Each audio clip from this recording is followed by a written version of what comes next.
Dewa Obat Terkuat. Bab 135. Ye Qiansui melihat barang-barang di atas meja dan tertegun. Dia memandang Lin Yi dengan heran. Dia tidak menyangka bahwa hadiah yang disiapkan Lin Yi untuk Fang Yuan sebenarnya adalah ini. Udara tiba-tiba terasa membeku, dan Ye Qiansui bisa mendengar napasnya sendiri. Saya mendengar bahwa Tuan Fang memiliki kebiasaan melakukan senam pagi, jadi saya menyiapkan jam alarm ini. Lin Yi berkata sambil mengatur jam weker menjadi pukul 5 pagi, dengan jam ini, Tuan Fang bisa bangun tepat waktu. Dia menyalakan saklar dan jam alarm berbunyi. Suara itu bergema di seluruh taman belakang, berdengung di telinga Fang Yuan. Penampilan serius Lin Yi tampak seperti semuanya normal. Ye Qiansui tercengang. Dia tidak tahu apa maksud Lin Yi, dan dia tidak memberitahu dirinya sendiri sebelumnya. Memberi Fang Yuan sebuah jam. Bukanlah hadiah yang bagus. Dia mengangkat kepalanya dan menatap wajah Fang Yuan bahkan tidak sedikit pun marah. Sebaliknya, dia tertawa, mengulurkan tangan dan mengambil jam weker, dan berkata dengan wajah ramah, "Kalian tertarik. Saya biasanya meminta pengurus rumah tangga untuk menelepon saya. Selama bertahun-tahun, dia tidak pernah menikmati malam yang nyenyak. Saya seharusnya sudah berpikir untuk membeli jam alarm sejak lama." Dia meletakkan jam wekernya dan mengangguk, "Terima kasih banyak. Saya sangat menyukai hadiah ini." "Terima kasih kembali." Lin Yi berkata, "Ini hari ulang tahun Tuan Fang. Saya khawatir dia tidak akan menghargai hadiah mahal itu. Yang mahal tidak sebermanfaat yang bermanfaat, bukankah begitu?" "Hahaha, Tuan Lin benar sekali." Mereka berdua mengobrol dan tertawa, ramah dan sopan. Tampaknya Fang Yuan sangat menyukai hadiah yang diberikan Lin Yi kepadanya bahwa Lin Yi telah memberinya hadiah yang tepat. Ye Qiansui terkejut lagi. Dia tidak tahu apa yang sedang terjadi. Siapapun yang berani memberi Fang Yuan jam alarm pasti sudah diusir oleh Fang Yuan saat ini, dan bahkan mungkin mempertaruhkan nyawanya. Tetapi saat ini, Fang Yuan dan Lin Yi sedang berbicara dengan gembira. Dari senam pagi, kebugaran bela diri, kehidupan di dunia bisnis, dan bahkan situasi internasional, kedua orang ini mengobrol dari selatan ke utara, seperti teman lama yang terlambat bertemu. Jika dia tidak tahu siapa Fang Yuan dan tahu bahwa keluarga Fang mempunyai dendam terhadap keluarga Ye mereka, Ye Qiansui akan berpikir begitu. Dari awal sampai akhir, dia tidak mengatakan sepatah kata pun. Dia mengangguk sesekali untuk mengakui mereka berdua. Setelah menghabiskan satu teko teh, Fang Yuan menyeduh sepoci lagi. Ketika semua tehnya habis, Fang Yuan menghela nafas. Sudah larut malam untuk bertemu Tuan Lin. Dia tersenyum dan berkata, "Saya telah berada di Tianhai selama beberapa dekade dan belum pernah melihat orang yang semenarik Tuan Lin. Sayang sekali. Sayang sekali, bukankah kita sudah saling kenal sekarang?" Begitu Lin Yi mengangkat cangkir teh terakhir, Fang Yuan segera mengikutinya. "Aku bersenang-senang mengobrol dengan kalian berdua hari ini. Ini adalah ulang tahun paling menarik dalam hidupku." Keduanya meminum semuanya dalam satu tegukan. "Ini sudah larut, sebaiknya kita pamit dulu." Lin Yi berdiri dan berkata, "Tuan Fang, kami akan berkunjung lagi jika ada kesempatan." Tidak perlu menyuruhnya pergi. Setelah mengatakan itu, dia membawa Ye Qiansui, yang masih sedikit tidak responsif, dan berbalik untuk pergi tanpa ragu-ragu. Fang Yuan tidak berkata apa-apa dan melihat mereka berdua meninggalkan taman belakang sambil tersenyum.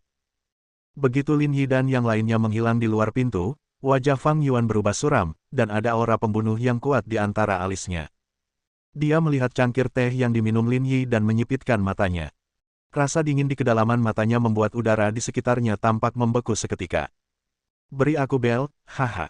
Mata Fang Yuan bergerak-gerak. "Tuan Fang, dia sangat berani, kita harus membunuhnya." Tang Feng berjalan keluar dari samping. Dia hampir tidak bisa menahannya ketika dia melihat Lin Yi benar-benar memberikan jam alarm kepada Fang Yuan. Ini jelas-jelas mengutuk Fang Yuan sampai mati. Siapa di seluruh Tianhai yang berani bersikap kasar? Siapa yang berani sombong? Tang Feng melangkah maju saat dia berbicara dan hendak mematikan jam alarm, tetapi Fang Yuan menggelengkan kepalanya. "Bawa ke kamarku dan perbaiki sampai jam 5 pagi." "Tuan, ambil." Fang Yuan tidak banyak bicara, tapi wajahnya jelas lebih serius. Mereka banyak mengobrol dengan Lin Yi, membicarakan segala hal di seluruh dunia. Di telinga Ye Qiansui, mereka hanya berkomunikasi dengan santai, tetapi Fang Yuan terus-menerus menguji, ingin mengetahui identitas asli Lin Yi. Namun, jawaban Lin Yi kedap air dan dia tidak dapat mendeteksi apapun. Ini tidak sederhana. Fang Yuan menarik napas dalam-dalam, aku berusaha sekuat tenaga mengingatkan diriku untuk tidak meremehkanmu, tapi di luar dugaan, aku masih meremehkanmu. Dia mendengus dan menjadi lebih bertekad. Situasi Tianhai tidak hanya pembersihan dan perombakan lingkaran atas dan bawah tanah, tetapi juga berdampak pada dirinya, dan orang di balik layar adalah Lin Yi, yang baru saja mengobrol bahagia dengannya. Ini adalah perjuangan hidup dan mati. Lin Yi dan Ye Qiansui berjalan keluar dari gerbang rumah Fang, dan Ye Qiansui menghela nafas panjang. Di rumah Fang, dia merasa sangat tertekan dan sangat gugup. Kenapa kamu begitu cerewet? Dia tidak bisa menahan diri untuk tidak bertanya. Lagi pula, sepertinya ada perasaan bahwa kita terlambat bertemu. Ya, memang jarang. Lin Yi tersenyum. Dia membuka pintu mobil, dan Ye Qiansui segera duduk. Masih menatap Lin Yi, hadiah yang kamu berikan padanya benar-benar membuatku takut, kenapa kamu tidak memberitahuku sebelumnya? Memberikan lonceng kepada orang tua yang merayakan ulang tahunnya mungkin hanya Lin Yi yang bisa melakukan hal seperti itu. Yang paling mengejutkannya adalah Fang Yuan benar-benar menerimanya. Dia tidak hanya menerimanya, tapi dia juga tampak sangat puas. Sudah kubilang, aku tidak bisa memberikan hadiah ini begitu saja. Ye Qiansui tidak mengatakan apa-apa. Jika dia memberitahunya sebelumnya, mustahil baginya untuk setuju. Meskipun dia tidak berteman dengan keluarga Fang, dia bahkan lebih muak dengan Fang Yuan, tetapi bagaimanapun juga, dia adalah seorang penatua dan dia tidak bisa melakukan hal seperti itu. Kecuali Lin Yi, saya khawatir tidak ada yang berani. Lin Yi menyalakan mobil, berbalik dan pergi tanpa berkata apa-apa. Tentu saja dia tahu bahwa tujuan undangan Fang Yuan kepada mereka berdua saja bukanlah untuk merayakan ulang tahunnya. Orang-orang seusia mereka sangat mementingkan hidup dan mati, dan terutama takut akan kematian. Setiap kali Anda merayakan ulang tahun, apakah itu berarti Anda mengatakan pada diri sendiri bahwa hidup Anda telah kehilangan 1 tahun lagi? Yang ingin dilakukan Fang Yuan adalah memahami latar belakangnya sendiri. Dia mengajukan banyak pertanyaan dan membicarakan banyak topik. Secara terang-terangan dan sembunyi-sembunyi, dia mengamati dirinya sendiri dan bahkan mengetahui kemungkinan identitas dan asal-usulnya dari jawabannya. Saya harus mengatakan, Fang Yuan benar-benar seekor rubah tua, licik dan licik. Sayangnya, Lin Yi lah yang bertemu dengannya. Belum lagi Fang Yuan, bahkan personel spionase paling menakutkan di dunia pun tidak bisa mendapatkan intelijen dan informasi apapun yang mereka inginkan dari Lin Yi. Tapi begitu Lin Yi mengerti bahwa Fang Yuan bertekad untuk membunuhnya sejak dia meninggalkan pintu depan keluarga Fang, dia bertekad sepenuhnya. Ini adalah perjuangan hidup dan mati, dan bagi Fang Yuan, pasti seperti ini. Bagi Lin Yi, situasi hidup dan mati sama, tapi maknanya berbeda. Dari awal sampai akhir, Lin Yi tidak pernah menganggap serius Fang Yuan kecil. Yang dia inginkan adalah seluruh lingkaran bawah tanah. Haruskah kita mulai? Dia berkata dalam hatinya. Bab 136. Omong-omong, Lin Yi sangat sabar. Di masa lalu, dia tidak akan melakukannya dengan cara ini. Sebaliknya, dia akan langsung menekan dan menghancurkan orang-orang yang menghalangi jalannya. Tapi sekarang, dia telah pergi entah kemana. Dia bukan lagi dewa seperti dulu, apalagi dewa jenderal. Untuk melacak keberadaan organisasi laba-laba hitam, perkembangannya dari lingkaran bawah tanah adalah satu-satunya petunjuk. Jika dia dengan mudah mengungkapkan kekuatannya, dia mungkin akan diberitahu.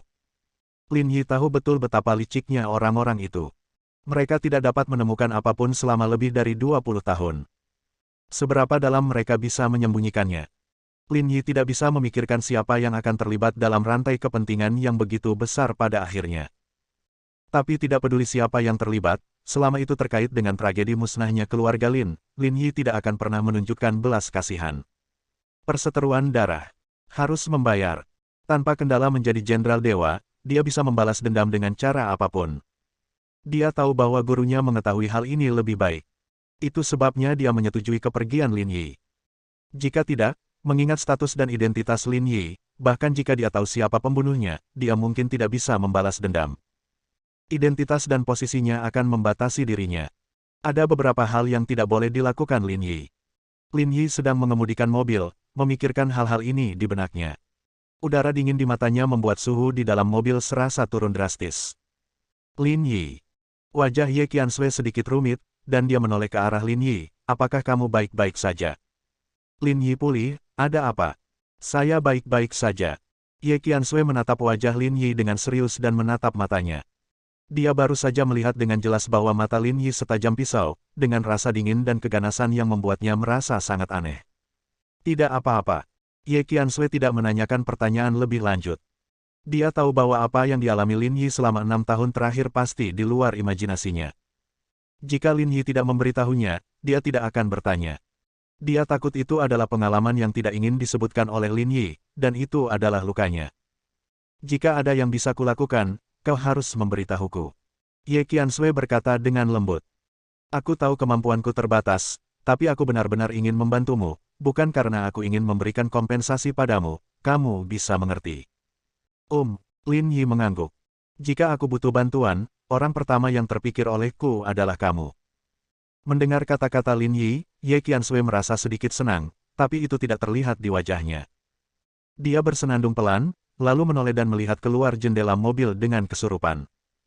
Profilnya terpantul di jendela mobil, dan sudut mulutnya terlihat sedikit terangkat. Keluarga Fang. Fang Yuan masih duduk di pavilion. Teh di depan mereka sudah lama menjadi dingin, namun dua cangkir yang digunakan oleh Lin Yi dan Ye Qiansui masih di tempatnya dan tidak tersentuh. Dia menatap cangkir yang digunakan Lin Yi selama setengah jam. Mari kita mulai. Fang Yuan mendengus dingin, berdiri, berjalan ke tepi kolam teratai, dan mengeluarkan ponsel dari sakunya. Dia perlu melakukan 2 panggilan. Tidak ada keraguan pada panggilan pertama. Fang Yuan langsung menelepon tanpa basa-basi. Saya ingin meminjam 2 orang, 2 tuan, untuk membantu saya membunuh seseorang. Saya akan memberi Anda 50 juta terlebih dahulu, dan kemudian saya akan memberi Anda 50 juta lagi setelah pekerjaan selesai. Setelah mengatakan itu, dia langsung menutup telepon. 100 juta. Sungguh sebuah tindakan yang luar biasa. Fang Yuan tidak pernah segan mengeluarkan uang yang seharusnya dikeluarkan. Inilah yang membedakan dirinya dengan anak muda seperti Fang Zhaitian. Lin Yi harus mati. Setelah Lin Yi meninggal, Yang Rong tidak perlu takut. Begitu dia memecahkan Yang Rong, seluruh lingkaran bawah tanah Tianhai akan berada di tangannya. 100 juta. Yang bisa diperoleh saat itu adalah lebih dari 1 miliar, beberapa miliar, atau bahkan puluhan miliar. Fang Yuan memutar nomor lain. Ekspresi wajahnya agak dingin dan sombong, sangat berbeda dari cara sopan dia menghubungi nomor ini sebelumnya. Halo. Setelah panggilan tersambung, nadanya terdengar sedikit hati-hati. Mengapa kamu menelepon saya lagi? Ku bilang, aku tidak bisa menyelamatkan Fang Zhaitian, maafkan aku. Suara di ujung telepon juga sedikit tidak sabar dan ingin menutup telepon setelah selesai berbicara. Bahkan jika dia berhutang budi kepada keluarga Fang, dia tidak akan melakukan apapun selain risiko yang dapat dia tanggung. Saya tidak meminta Anda untuk menyelamatkan Fang Zhaitian. Fang Yuan mendengus, itu hanya seorang cucu. Jika dia mati, dia akan mati. Dia tidak berguna dan pantas mendapatkan apa yang pantas dia dapatkan. Telepon tidak ditutup. Jelas sekali, orang di ujung telepon tidak menyangka Fang Yuan akan mengatakan itu. Tidak masalah jika seorang cucu meninggal. Lalu apa yang kamu ingin aku lakukan? Fang Yuan tertawa. Ketika dia mendengar kata-kata dari pihak lain, dia tahu bahwa dia tidak membutuhkan bantuan ini. Saya ingin Anda membantu saya menyingkirkan keluarga Liu. Liu Qing telah mengambil pedang Sang Fang sekarang. Saya tidak bisa menekannya di Tianhai. Saya membutuhkan orang-orang dari ibu kota provinsi Anda untuk menekannya untuk sementara waktu. Dia berkata dengan tenang, berbicara dengan ringan. Tampaknya menyelesaikan masalah keluarga Liu dan Liu Qing bukanlah masalah besar sama sekali. Apakah kamu tahu apa yang kamu bicarakan? Suara di ujung telepon tiba-tiba menjadi lebih keras. Kamu tahu dia memegang pedang Sang Fang, dan kamu masih memintaku untuk menghentikannya. Apa yang harus aku lakukan untuk menghentikannya? Haha, aku tidak peduli tentang itu. Fang Yuan tidak berbicara omong kosong, bagaimana Anda melakukannya adalah urusan Anda. Saya hanya menginginkan hasilnya, apakah Anda mengerti? Fang Yuan. Kamu tidak perlu berteriak, Zhou Zi, tanpa uang keluarga Fangku, bagaimana kamu bisa sampai sejauh ini? Bisakah kamu pergi ke ibu kota provinsi dan menjadi orang penting? Fang Yuan berkata dengan sinis, saya tidak berharap Anda membalas budi Anda, tetapi Anda harus membantu saya dalam masalah ini. Di ujung lain telepon, wajah Zhou Zi pucat dan dia mengepalkan tinjunya. Dia tidak menyangka Fang Yuan berani memaksakan diri. Dia bukan lagi pegawai biasa seperti dulu. Sekarang, beraninya Fang Yuan memaksakan diri. Saya ingat setiap uang yang Anda ambil dari saya selama bertahun-tahun. Kalimat ini, seperti guntur, langsung meledak di kepala Zhou Zi. Dia hampir kehilangan keseimbangan, dan wajahnya langsung pucat. Setiap wanita yang bermain denganmu, aku punya orang yang memfilmkannya. Zhou Zi, istrimu seharusnya tidak mengetahuinya, kan? Kaki Zhou Zi gemetar, dan punggungnya langsung terasa dingin. Tidak ada yang namanya makan siang gratis. Kalau kamu memakannya, kamu harus membayarnya kembali. Jika kamu tidak membayarnya kembali, kamu harus memuntahkannya. Fang Yuan berkata dengan tenang, hanya itu yang saya katakan. Apakah Anda punya pertanyaan? Ancamannya sederhana dan langsung, dan dia bahkan tidak mau bicara yang tidak masuk akal. Apa salahnya nikmat? Bagi yang bersyukur, nikmat itu bermanfaat, namun bagi yang ingkar, hanya itu yang bisa mengajarinya bagaimana berperilaku. Bagaimana mungkin seekor rubah tua seperti Fang Yuan menghabiskan begitu banyak uang tanpa mengharapkan imbalan apapun? Jadi begitu. Suara Zhou Zi di ujung telepon terdengar dingin. Dia tahu bahwa dia telah lama menaiki kapal bajak laut keluarga Fang, dan tidak ada lagi yang bisa dilakukan jika dia ingin turun lagi. Kecuali keluarga Fang menghilang. Setelah menutup telepon, Fang Yuan menunjukkan senyuman misterius. Setelah melakukan 2 panggilan telepon ini, langit di atas kepalanya tiba-tiba menjadi cerah.